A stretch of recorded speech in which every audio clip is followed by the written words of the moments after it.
મહાત્મા ગાંધીજીનો જન્મ 2 ઓક્ટોબર 1869ના રોજ પોરબંદરમાં થયો હતો.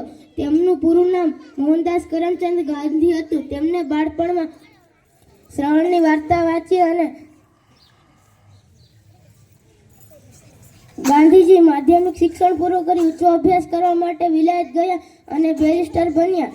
ગાંધીજી વકીલાત કરવા માટે દક્ષિણ આફ્રિકા ગયા. ત્યાં તેમણે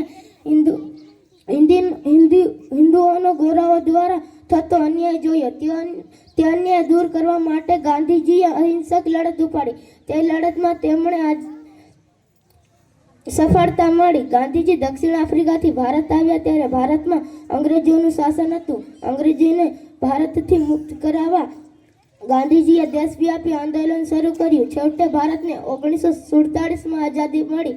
મહાત્મા ગાંધીજી 1947ના 30 જાન્યુઆરી 1948ના રોજ દિલ્હીના પ્રાથમિક પ્રાર્થના સભામાં હતા ત્યારે નથુરામ ગોડસ નામના એક યુવાને તેમને ગોળીઓથી વીંધી નાખ્યા.